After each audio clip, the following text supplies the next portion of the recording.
It's yet another Iranian tentacle. So maybe the use of the Houthis means another tentacle. The Hezbollah can rest. I don't know about whether or not Hezbollah can rest, and I'll address myself to that in just a moment. But the Houthis are a long-time issue for the State of Israel and our defense forces, of course. It's through the Houthis that Iran oftentimes smuggles contraband, gets it to them, they then move it up the Red Sea, and it comes into Gaza through the Rafah crossing. It's a huge problem.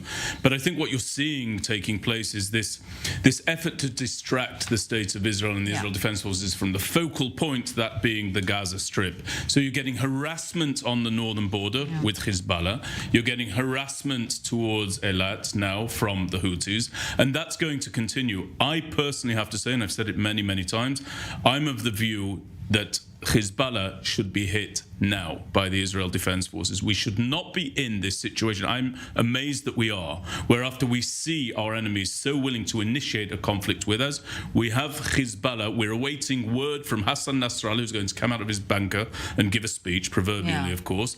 That should not be the situation. We shouldn't be waiting to hear his rhetoric or his deeds. Else to call Absolutely not. Yeah. Given what we've just faced, we need to completely break the old conception of what needs to be done, and we need to go and defang Hezbollah's aerial capabilities.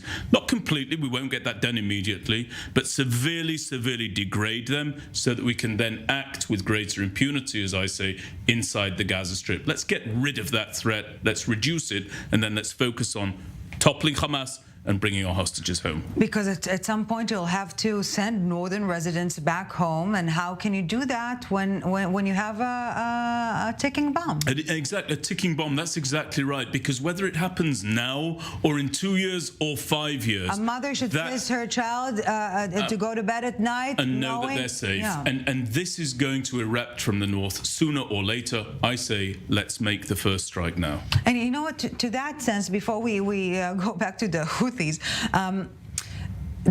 there's already a lot of talk here in Israel about the defense mechanisms that will be or should be established now to build the wall again, and this defensive measure and that. But if you will once again invest so much in guarding yourself, it means security is not restored. Theoretically speaking, we should reach a point, Israel rather, should reach a point in which it can mark a line in the sand and no one will cross it. 2 days ago, I was in Mishmar HaEmek, which is a kibbutz that's taken in the residence of Nachal Oz. And I was sitting there with a young man by the name of Amir Tibon. He's been in the headlines because his father, Noam Tibon, who was the former commander of the Northern Formation, came and saved him and his daughters when their house was being raided by these Hamas terrorists. And he said something very clear. He said, this war will only be won, and we will only be willing to go back to Nachal Oz when I know that I can let my children play in the fields there without fear.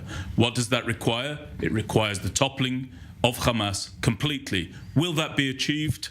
I frankly don't know. Ariel, before we take a quick break, what is the biggest challenge now when we're talking about the fighting in the Strip?